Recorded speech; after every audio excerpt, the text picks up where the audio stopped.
I think that there is a definite shift in my life where all growing up, my parents were like, Haylie, your homework today is to say hi to one person. And then I got to high school and I was like, I literally pictured myself as a turtle.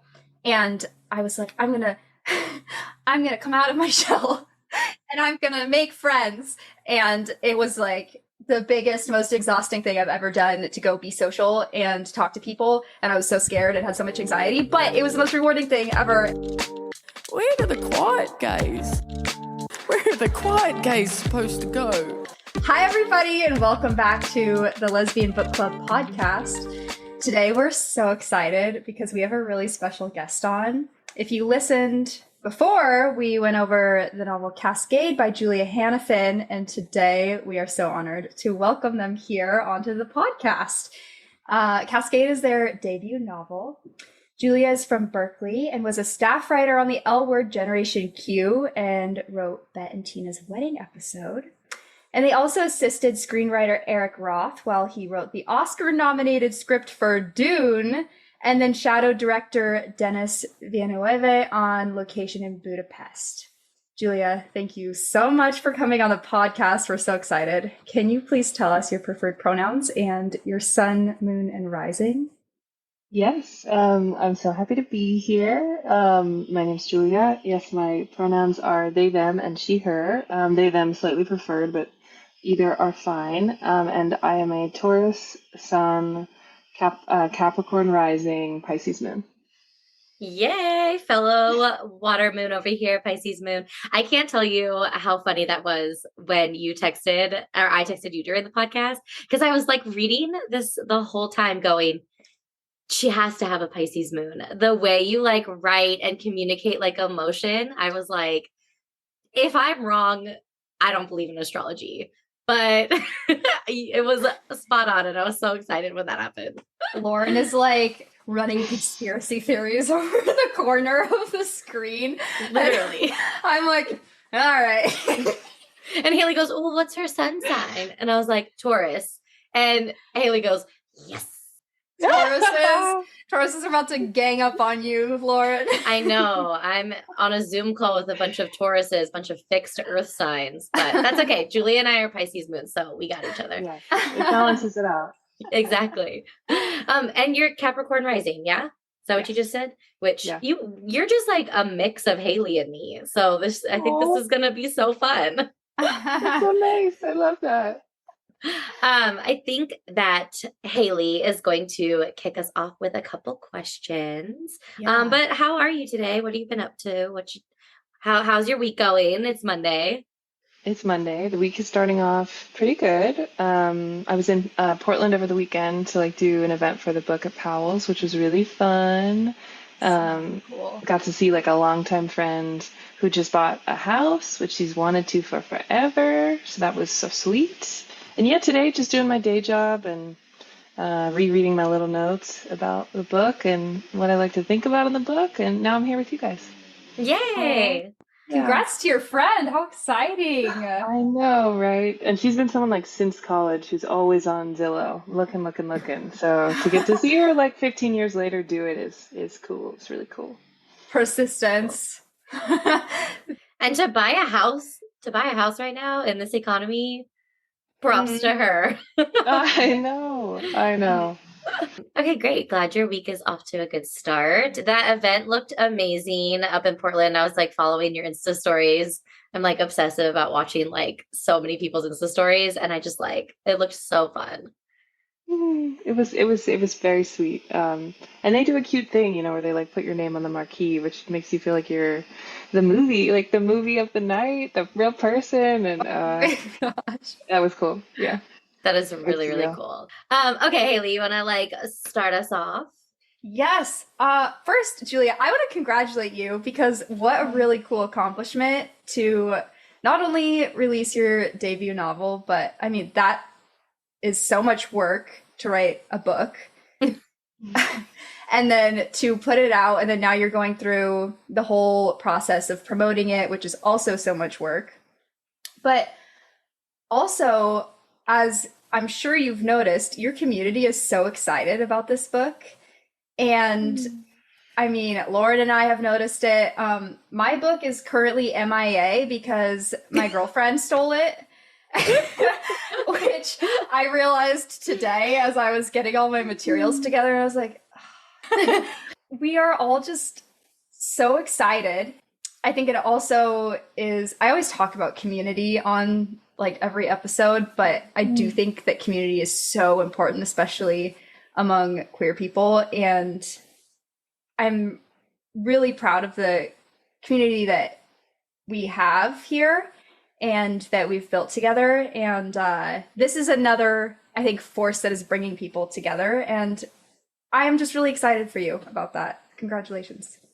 Oh, that's such a beautiful thing to say, such a beautiful sentiment. And yeah, I've really felt that. I really felt that. Right, got to do a reading at Skylight the week before last, and really felt that. Like so many people from the queer basketball world, so many people from all these different parts of my life, and yeah, it's a funny thing. It almost feels like a big extended birthday or like a wedding. Like this personal event in my life that I don't know, like that offers a chance for people to like reflect things that are maybe more depth or care than like they otherwise would, in like day-to-day life. And it's really meaningful. Yeah. And your girlfriend, I won't say her name on the pod, said something funny to me. We were coming out of some basketball thing, and she was like, oh my God, like I kept seeing the same book going all across Instagram.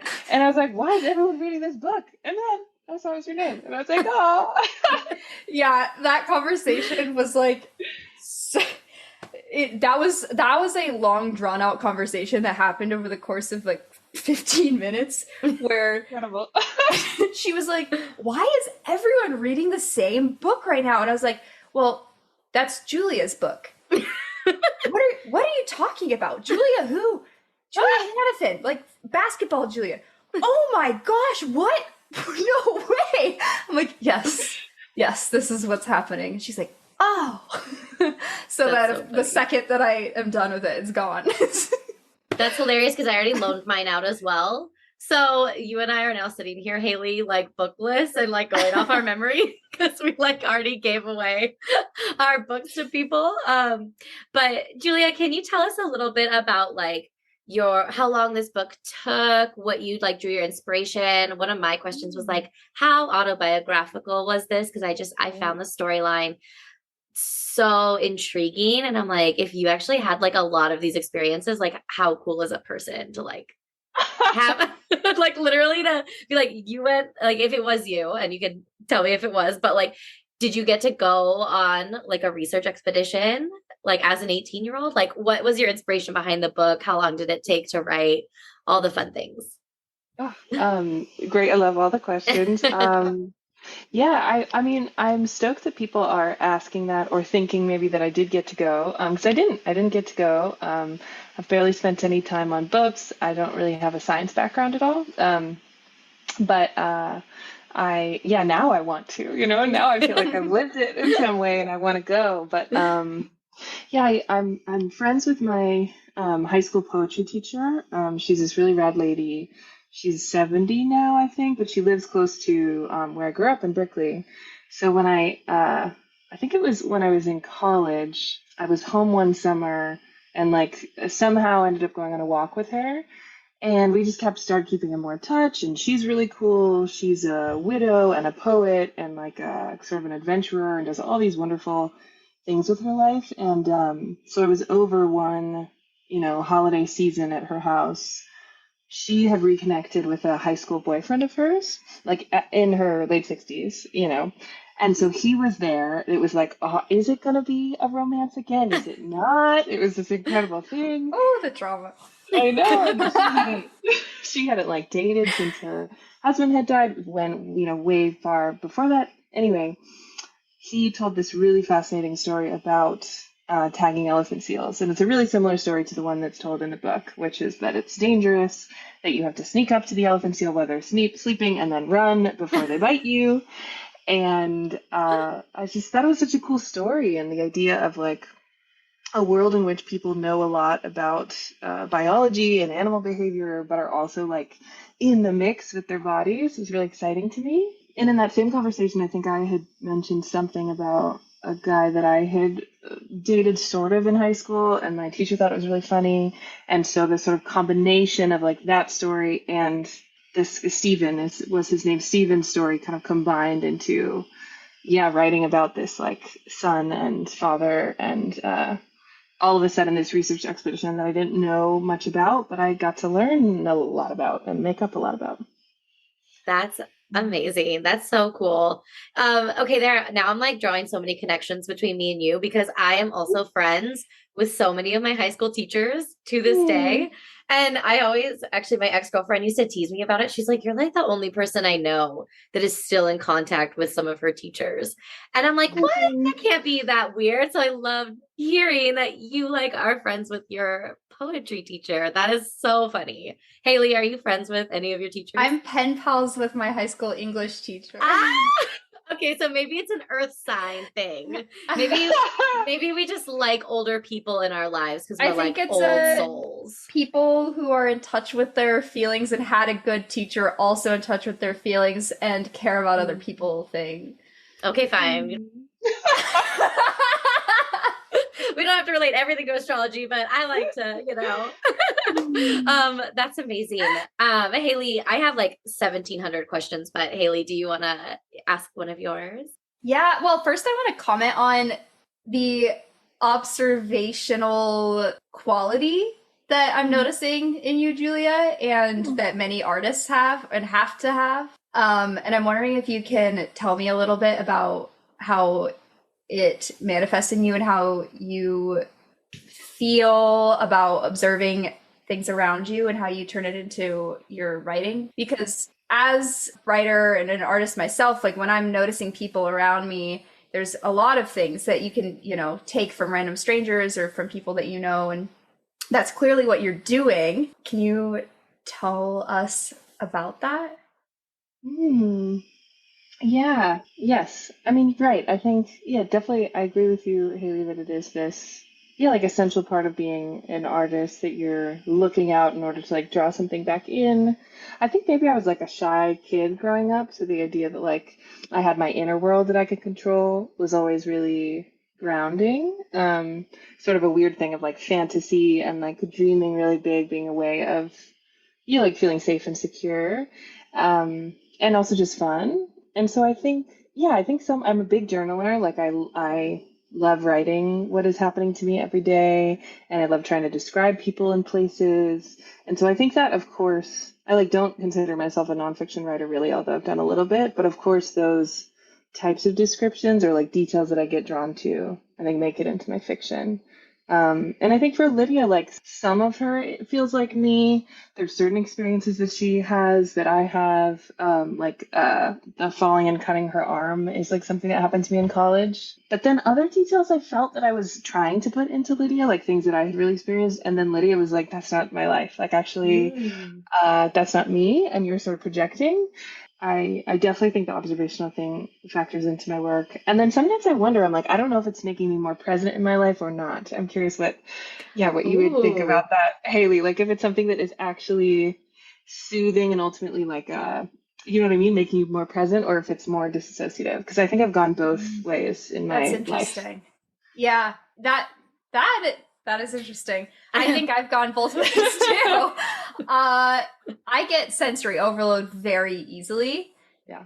Personally. And so I spend, especially when I'm in crowded or loud places, I spend a lot of time withdrawing and stepping away and then just watching everything that happens because I don't have the capacity to involve myself in the same way that everybody else is necessarily.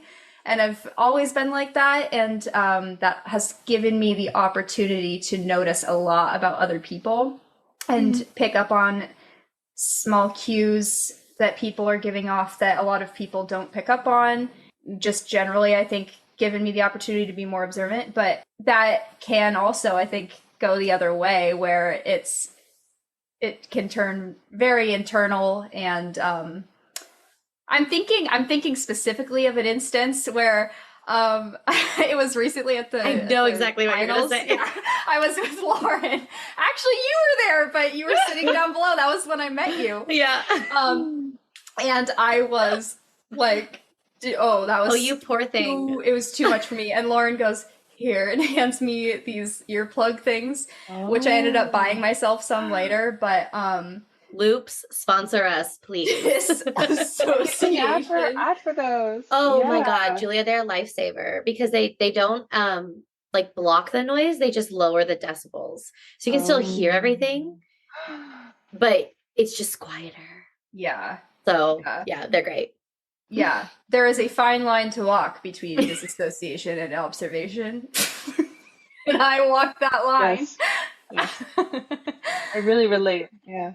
I do find though that like having the ability to disassociate, I love it personally. And I don't know how healthy that is. What an interesting way to think about it. Because as soon as you said, I don't know if that makes me like withdraw or like engage more, I like had never even thought about the withdraw from the observational aspect. So that's so interesting. Yeah.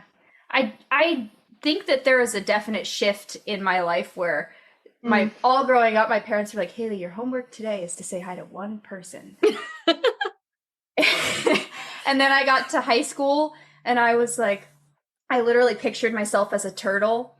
And I was like, I'm gonna come out of my shell. Aww. And I'm gonna make friends. And it was like the biggest, most exhausting thing I've ever done to go be social and talk to people. And I was so scared and had so much anxiety, but it was the most rewarding thing ever. So there's learning there. But this also, this I want to ask you about is that you wrote Lydia in this extremely sensory way, which I talked about in our episode where we dissected Cascade, but I loved this because of how sensory I feel a lot of the time and how Lydia experiences the world. And so was this intentional, the way that you wrote her, or is this how you just think and so this is how you just automatically wrote it? Oh, I like that's an interesting way of putting it. Maybe it's a mix. I felt really intentional about wanting everything on the island to be really intense, really sensorial, sort of this idea that like when you're grieving, what you're met with is not actually like a void. It's like all this other stuff, and the other stuff is so loud, and you're like, but the thing that was my touchstone is like not there anymore. That was so cute. Those synchronized noises for you guys. We are turning into one person, I feel like sometimes. But yeah, and it's sort of like it goes with like what Lydia wants and doesn't want. Like I feel like on the one hand, Lydia really wants to be totally distracted, totally consumed in something else, and the island is a perfect place for that, right? The birds are loud, it's smelly, the ocean is dangerous. Everywhere you look, there's something to observe and feel, and not even have to sort of think about having an experience with. But then on the other hand, I think she doesn't want to be fully present anywhere. So the fact that the island sort of requires more of her than just distraction ends up being hard in an emotional way. Yeah.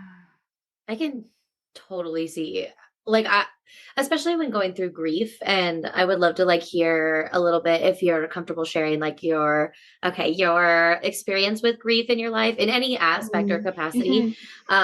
Just because I feel like there's a lot of people who will disassociate from their grief or they won't truly feel it. And I feel like if you don't feel it, and maybe again, I'm going to say maybe this is my Pisces moon, if you don't feel it, it's either going to suffocate you or it's just going to completely halt you.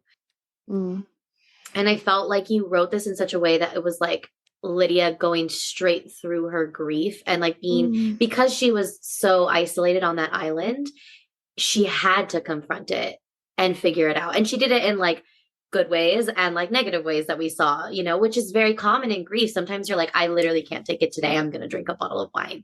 And then there are other days where you're like, okay, I'm just going to go for a walk and I'm going to feel all the things that I'm feeling. So I'm just curious, like what you drew on for your inspiration with Lydia dealing with her grief from your own life, from other people you've seen walk through it. And what was that like for you? Yes, I know. I think it comes from two places of grief. One being a death, one not being a death. I grew up with two moms, Dawn and Audrey, and my mom, Dawn, passed when I was 19. So when I was around Lydia's age, I was in college. I was like a few weeks into my sophomore year of college when her breast cancer spread to her brain in a way where it made it not treatable. So I think I had this experience of like an illness death, which I think is different than a sudden death in an accident. But that it felt like such a shock to me. I think because my mom's really wanted to be optimistic, and also I think just like literally couldn't process it themselves. It was always this narrative that she was going to get better. And so I felt really blindsided when it shifted. Yeah, my mom, Dawn, was really important to me, is really important to me.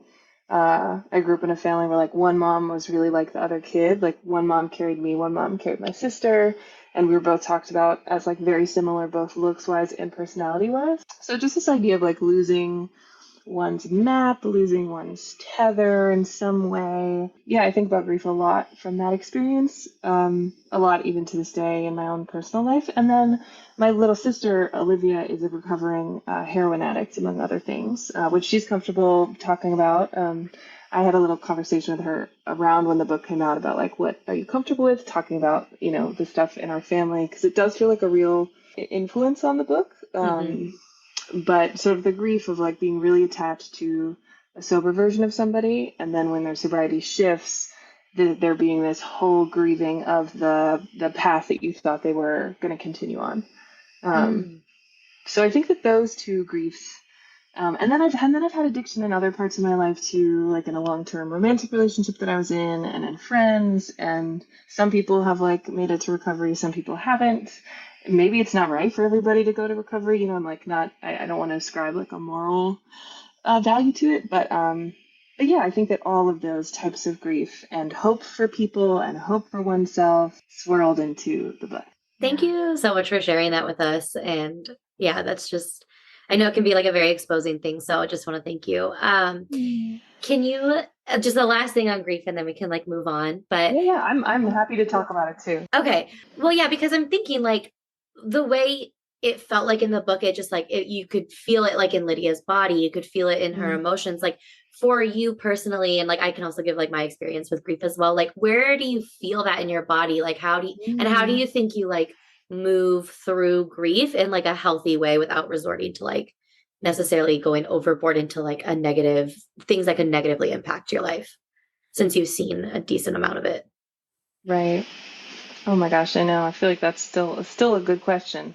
Still a good current question, but I don't know. I think doing things that feel irrational sometimes, like like writing letters to my mom, talking to my mom. If it's grief about other people and where I want them to be going that they're not going, like meditating, sitting with it, just like not action. I think a younger version of myself was like, what's the action? What's the thing I can do that like will get me out of the feeling at any cost? Yes. And I think it's just about trying to make more peace with the feeling, whatever it is, and not zoom to doing something about it. I don't know. Yeah, what is it like for you guys? No, I love that. Yeah, I just recently went through like a grieving process with like a relationship, and it was really hard in the beginning because the feelings were just so incredibly uncomfortable. I was like, I don't want to be sitting here crying for 3 hours. Like that's what my body wanted to do, but it was so uncomfortable for me. And I think I even said in if I can remember back in the intro of our Cascade episode, where I was saying like, you have to be just okay that this is the way you react to something.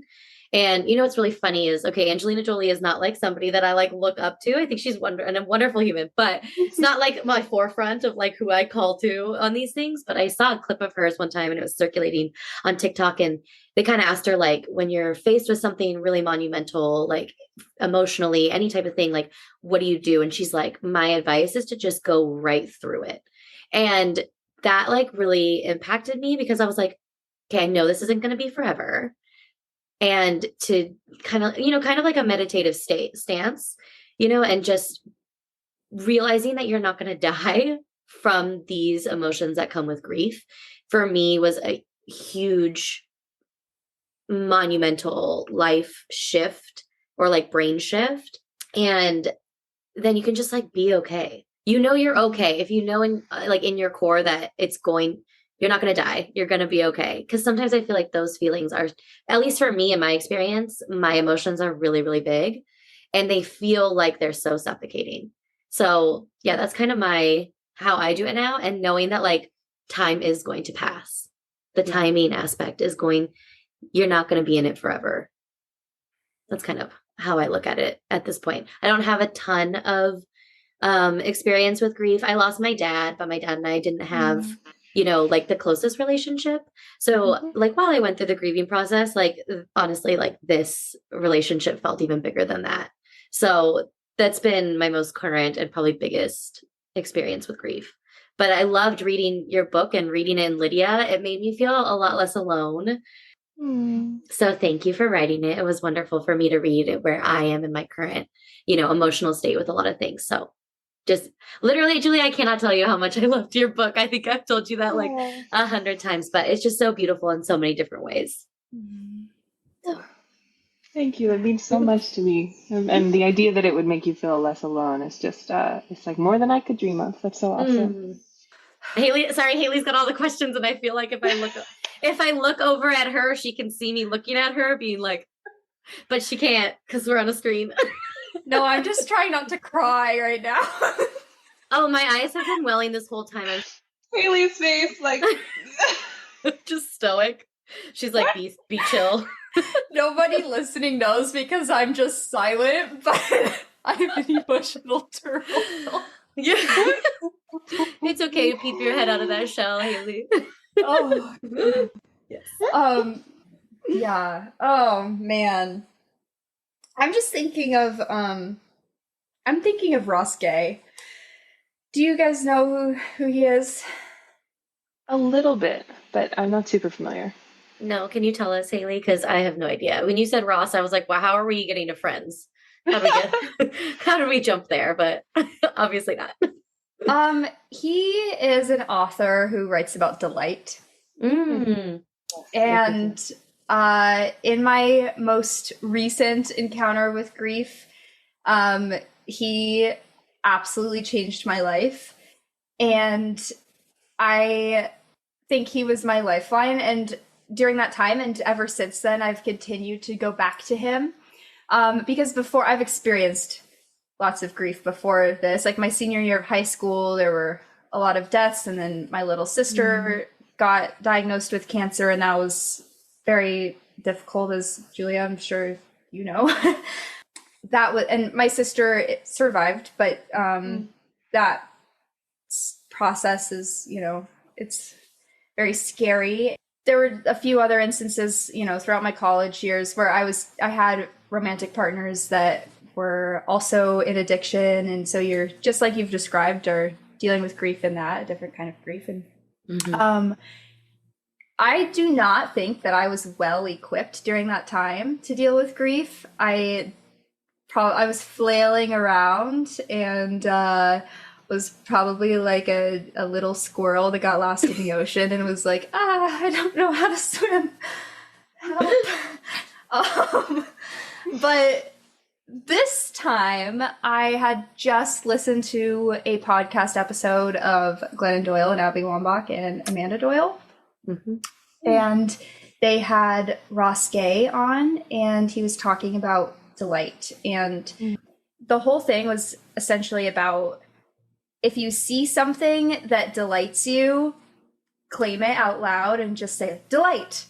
And I was listening to this episode sobbing in my car because I was so sad, and I was on my way to go do this solo hike, and I get out of my car and I'm like, the world is so awful. How could I be delighted? And then as I'm on this trail, I start to realize that there are actually things that are delighting me. And like I came across these beetles, but there was like a whole beetle story unfolding in front of me. And I like made up a story about their lives, and I was just telling it to myself on the trail. Like I stopped and filmed them and like made a movie about these beetle lives, and I was like, oh my gosh, delight. And I saw some frogs and I caught them, and then I climbed a waterfall and I was like, oh, light. And then I saw where like the grass had been imprinted, where deer had laid down. I'm like, oh, the light. Oh my A surprise every time. And before I knew it, I was skipping and running down the trail and laughing out loud by myself. And that experience was so profound to me. And I continued to practice that throughout this grief process. And then I have, worked my way through that grief process since then, but still do that in my day-to-day life. And I think it has just incredibly and profoundly changed my life and made me like a happier and more grateful person. Yeah. Anyway, sharing that with you all. Hey, I love how you enjoy animals so much, Haylie, in such a great way. This was maybe my favorite part of your book, Julia. I was gonna say that she will constantly be like, "You're like this animal. You're like in our conversations." And then when I was reading this book, I was like, "Haley's gonna have a field day with this. She's gonna, yeah." And then she literally talked about it for like 15 minutes on the podcast. I was like, I feel like I have to cut this a little bit. But yeah, I love how much you related with that, Haylie. Yeah.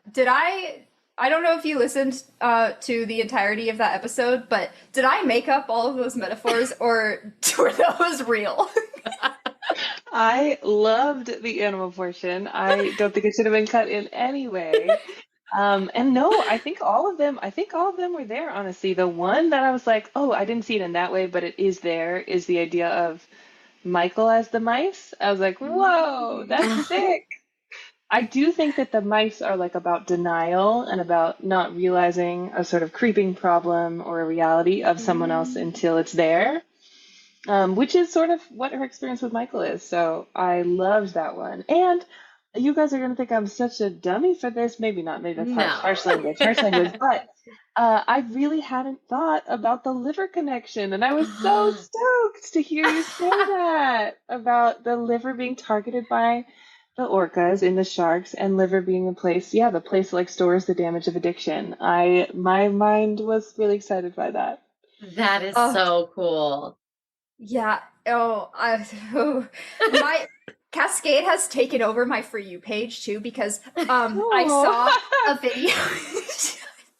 I'm so excited. I saw a video of an orca attacking a shark and doing the thing. It ripped out the liver. And it was on my For You page, and I was like, whoa, it knew that I was just reading about this. That's so crazy.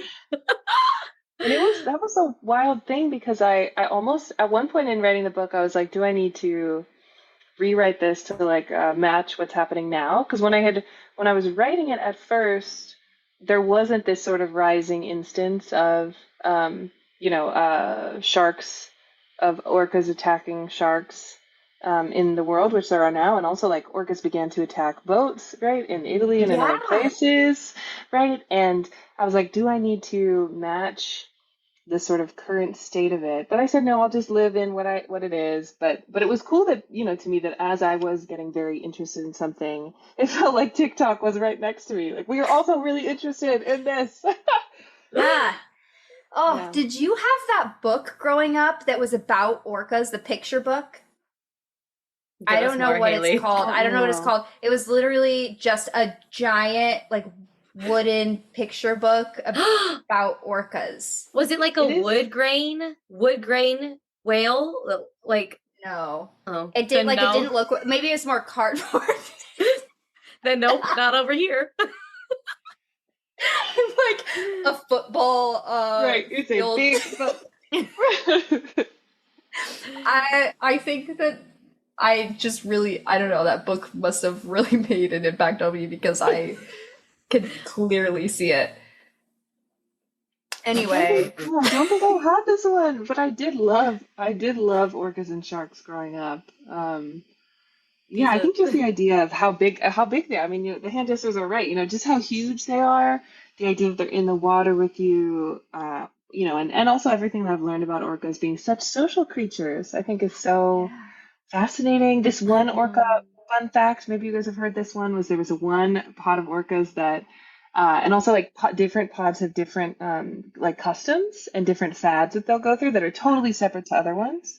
So there was one pod that went through like this fashion trend of wearing dead fish on their heads. And the whole pod would just, for a while, it spread. Like they were like, we love these hats. And it wasn't clear if it was, they liked how they looked, if it was like a competition of who could balance it the longest. But for several months, they wore these fish and then they moved on. And it like never happened again. Wow. Do you have any more of those fun facts? Delight. Yeah, delight. That one was one of my favorites. I'll have to think if Oh anything my pops gosh. up. Yeah, they pop Yeah. up. I was literally going to say these are the tangents we go on. We talk about books, our big whale books from childhood. I can't draw, That's- but now I want to make a comic about this. You should, Haylie. I feel like you and Julia have in common where you just like see something, you can write a whole story about it, like you were talking about with your poetry teacher's maybe boyfriend, and just like a whole thing came to your mind. And then Haley's over here with her beetles and her orca hats, and she's just already ready to go. Come back to me tomorrow and I'll have a very poorly drawn comic. Love it. I want to see it. Yeah, actually, Haylie, draw it so that I can post it on Instagram and say, listen to our episode and you'll see why we drew this. Good idea. That's amazing. Julia, is there anything from the book, like with all the promotion you've been doing, is there anything that you haven't shared that like you've been dying to, but like the opportunity hasn't come up, or like maybe your favorite part of the writing process during this book, what you got really excited to like sit down and write this chunk because it was just like so ready to come out of you? Ooh, yeah, I know. That's a good question. Anything? Sorry to put you on the spot. No. That's the whole thing. I think, I mean, I did really, I guess, in keeping with what we were just talking about, I did really like writing the section of when the orcas attack and kill the shark. It just felt really, I got to learn about this thing. I got to picture it. I got to try to describe in like dramatic enough terms to convey this wild event that's happening. I thought that was really fun. So a section that I'd written, it stayed pretty much the same throughout the revisions, minus like a few tweaks, was the end where Lydia jumps into the water. I loved writing that section, and I felt like I could just connect like all of I don't know, something in my mind. Maybe it doesn't work. Maybe it's not really there. I don't know. But I think I was trying to have this character who's learning some of the scientific language and understanding throughout, so that by the end, when she's giving you this sort of detailed description of all the creatures in this water around her, that maybe you buy it or you're not bumped by it or something. So it felt like a moment where I could not worry about everything that Lydia knows and doesn't know and just like put it all there. So that was really fun to write. Yeah. How was it did you have anxiety at all about releasing this book, knowing how vulnerable it can be and how many aspects of your own story are in this? Yes, yeah, for sure. I've definitely felt it's been an interesting period of time. It's been an interesting month. I feel like it's been like the highest highs. Like I'm understood. People are reading my work. You know, the community excitement around it in particular, I think feels really good. Like that's something that feels uncomplicatedly good to me. But then it's like I feel really exposed, and I feel, like writing is this private thing, this practice that I've done that I love, and I'm writing stuff that I really like, and I have a lot of writer friends that I'm sharing with, but the larger sort of release of it, besides the L Word, which is such a collaborative thing, this was the first thing that is totally mine that's out of my control. So yeah, I think a big cycle between genuine excitement, joy, delight, and also like terror and like wanting to hide, or like gather it all back in, which is like, you can't do it. The marbles are on the floor. Yeah. Yeah. Oh, I understand that.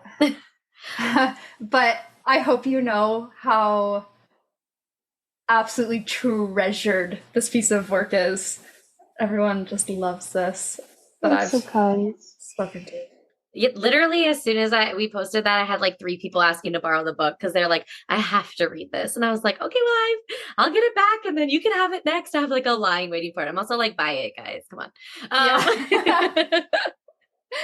um, there is a part that we didn't talk about on the podcast that I really wanted to talk to you about, which was Michael's like formative relationship with that woman, the diver.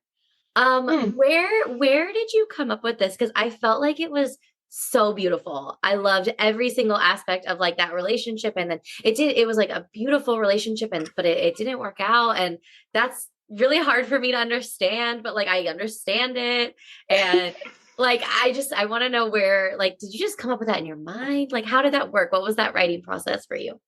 And so you mean Thank captain's you. Oh relationship? my Because God. no, Yes. they're all these guys, they're really, you move them all I don't around pay one to attention lead to the men, other. so just kidding. Yes, I knew I was gonna do that once in this. I knew I was gonna mix them up. But yes, I do mean captain. Thank you. No, it's all good. Yes, Captain and yeah, Angela, right? Angela, the woman that he dives with, who Mhm. later, right, he names the shark after. Yeah. Um, I don't, it's interesting. My girlfriend actually asked a really good question at the Portland reading, which was about like how much did you think about the other characters' experience of what is happening, given that this is such an intense first person narrative? Like, are you totally aligned with Lydia and you're writing it? Are you over there figuring out what's going on with them and then flipping it back? And I think I really had to do like sort of double work to be like, what's Lydia's version of what's happening, which is often a little diluted or a lot diluted, and then what's really going on Yep.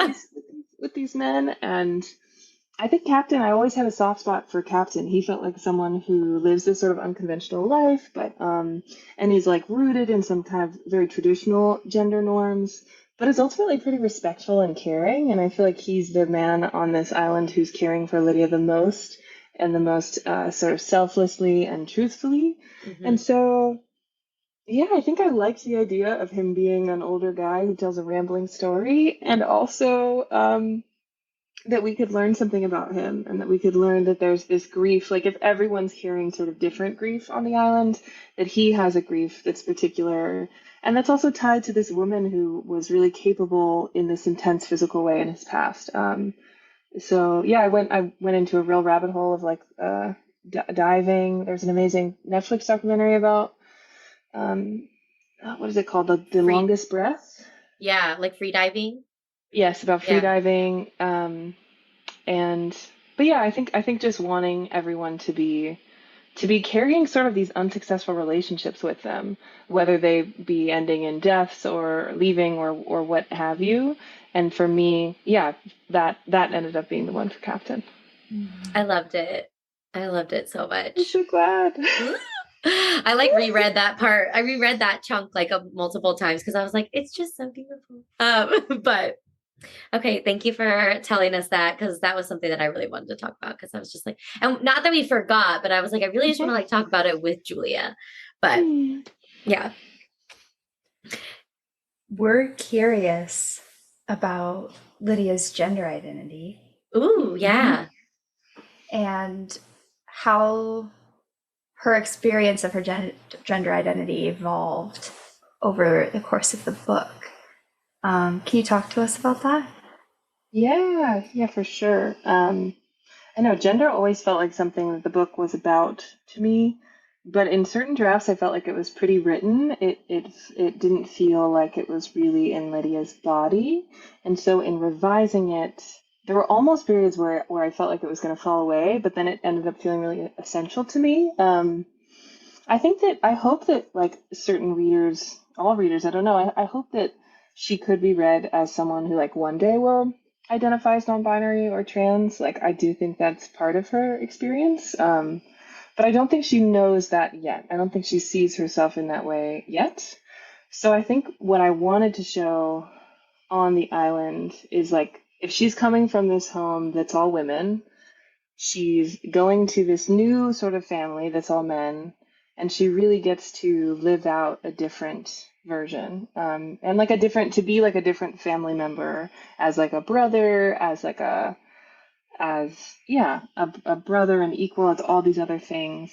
So yeah, I think that that's really part of Lydia. I'm curious. It's so funny. I can almost not see where she ends up after this. It feels like I had this access to her, and now she's like floating off there, and I want to know what she thinks, how she identifies, where she's at, but I can't totally see it. But yeah, that's a rambling answer, but. No, not rambling at all. Cause I can like piggyback right off that because I'm wondering like, if you do write another version of this, or even just in your mind thinking about Lydia, do you think that people, either your readers' responses and feedback about Lydia is like feeding into how you understand her, or feeding into how her projection as like a character that's going to be growing? Do you think that you have like a very niche and like tunneled vision of like how she's going to be? It just hasn't developed yet. Yeah, that's super interesting. If wondering if how people see her will affect where, yeah, I wonder. I mean, it does feel like sort of when people talk to me about her now that we're all talking about a mutual friend, Mm-hmm. And I'm like, Yeah. no, like I don't get to see that side of her. Like, how interesting that you do. So it doesn't feel not true to me. Maybe it feels just like more information. And I do feel very strongly that like we're not, at least I feel this way about myself, like I'm not so adept at seeing myself clearly often. And so if you're writing someone from the inside of their mind, like how clearly are you really seeing them? I don't know. In some ways I feel like I know Lydia better than anybody, but maybe I don't. Maybe it's actually more distorted. No, I feel like you definitely have to know her. You gave her life, you gave her a voice, you gave her, I feel like you have to know. I mean, I could be wrong too, but I'm like, I mean, you wrote her, you definitely know her well. But I do feel like you gave us the opportunity to get to know her too. And like, it does feel like when Haylie and I were talking about her, it did feel like we were talking about like a mutual friend. And I think that's like the mark of like a really good writer. So that was very cool. Like they feel real to you. I got that. So I got that same feeling reading Seven Husbands of Evelyn Hugo. The first time I went through that book, I like finished it and I like Googled her because she felt so real. I was like, was this actually real? I have thoughts on that. But this book also gave me that, like, these people feel so real. And I think it's a testament to how well you write and how well you like bring ideas and like concepts to light in a way that feels like accessible and has the ability to be known. So I think that's great. Well, I appreciate that so much. Yeah. It is an interesting thought though, that I mean, when other people are giving you feedback, I mean, take like a book character out of it and just in real life, when other people are telling you their perceptions of who you are, that can very often shape how you feel about yourself. Or if they're, saying something about somebody else, that can shape how you feel about that person.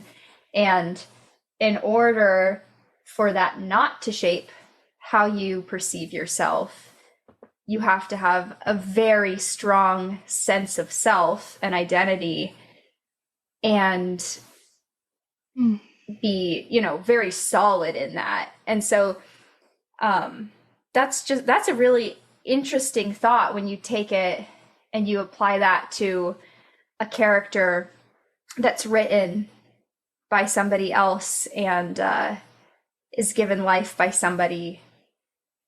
And then you think about what other influences are coming into that character. I haven't thought about that before. And now Lauren has my little cogs in my brain, just the rust is like chipping off and Well, I know that happens a lot with TV. Like TV will very much, hear fan feedback about something and take that one way or the other. I guess I hear about it less in books, which, I wonder if that's a good thing or a bad thing. Like on the one hand, I have this image of an author. It's like you have to maintain your vision, like don't let other things seep through. It's going to dilute it. But I think in TV, sometimes those reactions like make things stronger. So I don't know. It is a really interesting question. Yeah. Well, speaking of TV, Julia, You wrote my favorite episode of The L Word, and it would be my favorite episode regardless of whether you wrote it or not. We can't spoil too much because actually Haylie and I are doing a rewatch of The L Word. Yes, I saw this on your Instagram. Incredible. It's so fun. Haylie just finished season 1, episode 2, so that's as far as she has gotten. I can't wait to listen to those episodes because rewatching that show is a real ride. It's a real ride. Oh, I told her, I was like, you have to suspend your 2024 conscious thinking mind because it didn't age super well. Obviously, Generation Q went in and tried to like kind of rectify some things. I felt like, speaking of like fan feedback. But how has your experience been? How did you take anything from your experience writing for TV and film? And like, how did you bring that to the book? What was it like writing on the L Word? I mean, I'm a like big fan, so I just think that's so cool. I'm in love with Jennifer Beals. I take that back. I'm in love with Bet because I have what's it called? A parasocial relationship. But yeah, what was that like? Okay, the audio's not coming through, but they're laughing at me. There it is. Yes, I know. I feel like you're one of the strongest voices in like the 2024 like Bet and like Bettina Endgame. Like you're really about it. And I'm curious, Haylie, once you watch the first round, if you will be with Lauren, if you'll be really opposed to Lauren. I'm really curious. But it was a really fun show to work on. Definitely, it was like pretty fast paced, so there was a little bit of a stressful flow sometimes with how fast we had to turn stuff around. But it was a lot of queer people. It was working on something that so many people love. I mean, the experience, both of the episodes, one episode I co-wrote in season 2, and then the episode I wrote in season 3, both got screened, at this bar. Dana's night, yes. Yep. The Dana's night parties. And just like getting to be a part of something where people are watching in real time, screaming at the screen. It was incredible, and it, really felt like the community piece. And you can never get that with books. I feel like your guys' episode was like the closest about Cascade was the closest I could get to that sort of communal experience of like, I get access to how someone is feeling about this whole thing, But yeah, on TV, I was like, I got to see people's faces, and they were so mad and then happy, and then it was really wonderful. Yeah, and yeah, people have asked me a little bit about that, like how did writing for TV affect this, and did I take anything from it? And I think like TV really helped me with plot, like with having rhythm and plot. I think I really love a vibe and an image, but that I can sometimes before this book like struggle to know what direction characters are heading. It can feel like meandering, which I also love meandering books and slow movies, so I'm pro that. I am too. I love a good lesbian period drama where there's literally no plot, just two women existing in silence, pining. Yeah, that's Lauren's dream. Is she wants to live in like a castle without electricity and sit next to a fireplace and make tea with a woman. Does that not sound like a dream? Go on long walks? It does. Yeah, it does. Just saying. I love a no plot movie. Exactly. So yeah, I love a meandering. Your book was thick with plot though, so I can definitely see how TV, if that's where you're saying you got that experience from and then inputted it, like I can see that for sure. Yeah, and like not being afraid of clarity, to just like say, I don't know, to say certain things about the character right up front, to not feel like that was ruining anything. And also I think I have a lot of practice writing in the present tense in screenplays, and this book is in the present tense, which I really think it needs to be to align with that experience of Lydia, as we've talked about, is like really in her perspective, in her sensations, not yet in the processing mode of like looking back at a memory, like we're not there yet. But I do think my muscles have been primed in writing screenplays in that format. Yeah. The sensory aspect of this book becomes all the more interesting to me given your screenwriting background, because of the way that screenplays are written, where everything is what you can actually visually see on the screen. And so for people unfamiliar with the way that a screenplay is written, you are never going to read in a screenplay what somebody's feeling or anything of that sort of thought, what they're thinking. It is going to be everything that you can see with your eyes. I would fail so hard at writing a screenplay then. I am not visual in any sense. I'm literally like, what am I feeling? Where is it in my body? No, I can do it. So props to you guys. You have to figure out a way to convey to the actor who's reading it, how are they showing that that's the experience that this character is having. Yeah. The book is so sensory and opposite to the way that a screenplay is written in that sense that you know everything that she's feeling. And so I was actually thinking about that when I read this, that knowing that you are a screenwriter, I was like, interesting. They are going for a fun little ride to do something crazy and wild, different. Like, wow. Julia is multi-talented. Yes. Can do it all.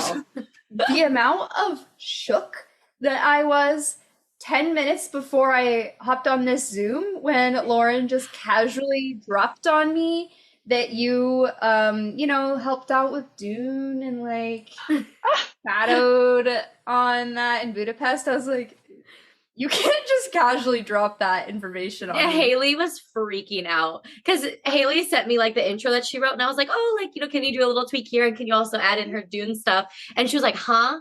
And I was like, hold on, let me write this. Okay. And I said it to her, and Haylie was just like, are you for real? I haven't seen it only because, okay, so my ex-husband is obsessed with it, so it kind of has like turned me off from wanting to see it. That's very fair. I will watch it. And then I also heard Zendaya was only in it for like 3 minutes. So Number 1. Number 2, she's in a ton of though. Okay, Yes. fine. Then you've convinced me. Pull my arm. That's so easy, Lauren. Literally yesterday. Okay, I'm really easy. Literally yesterday, I went to an Angel City game, and I was at a supporters tent, a supporter group that I'm a part of. And this lady walks up to me and is like, tequila? And I was like, oh, I don't know. And she goes, come on. I'm like, okay. Like, I'm very susceptible to peer pressure, so I will watch it literally. Maybe I'll put it on tonight. I don't know. It takes negative effort to convince Lauren to do anything. Like one follow-up question. Yeah, pretty much. I'm stepping into it. I'm just embracing life. I'm embracing opportunities. Delight. That's what I do. The tequila was great. She poured like a 3-shot pour too. I was like, girl, come on. I haven't eaten lunch. What are we doing here? That's great. Haylie, do you want to ask Julia about Dune? Just tell me about it. What was that like? I knew that was coming. It was so fun. Oh my gosh, it was awesome. My first like assistant job in LA was assisting Eric Roth, the screenwriter who wrote the first draft of Dune, the first one, and yeah, ended up co-writing it with, I can't remember if Denis is credited on the first one, with John Spates. So when the movie came around, at first I really wanted to shadow Denis on the movie, that like the whole thing, like his assistant. That didn't work out, but he offered, like, you can come and shadow, and I said, yes, please. And I just kept following up, and I showed up there, and I didn't know what it was going to be. I didn't know if it was going to be like one day we do it and the rest they're like, enjoy Budapest. And it was, like 7 days in a row. They'd pick me up. Denis and his partner Tanya, who's also one of his producers, would pick me up in their car, and every morning he would say, bonjour madame, how are you madame? And he's so kind and really like clear and has a plan, and is also so appreciative of like every person on the set. People were whispering.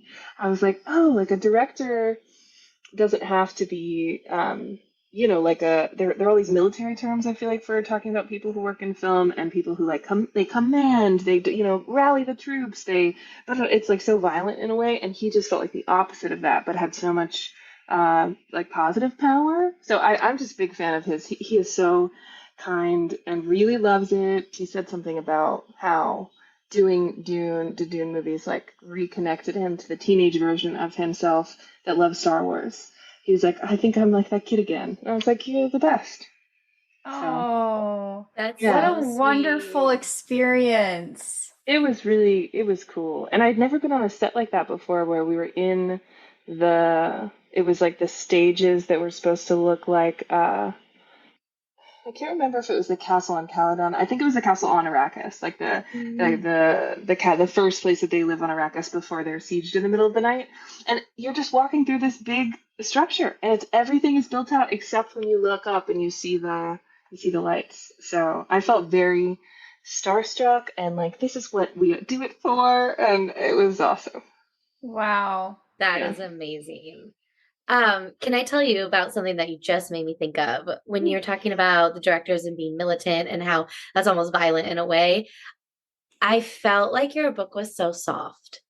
Mm. Like it rang so soft to me. Like everything was gentle, even like the visceral feeling of like the waves, like everything, even though it was like hitting you, it still felt soft. And that's like something. And I'm so annoyed. I don't even care about it. But like I feel like as like water signs and like especially in the moon sign, like we love softness and like gentleness and like it can be called feminine but it doesn't have to be, but like it just feels like that like ease and calm. And so you saying like, oh, people were whispering around set, like it feels like safety. Mhm. I don't know, I just felt like your book was, what did you have that in mind when you were writing about like how you wanted your book to like make people feel overall? What was that like?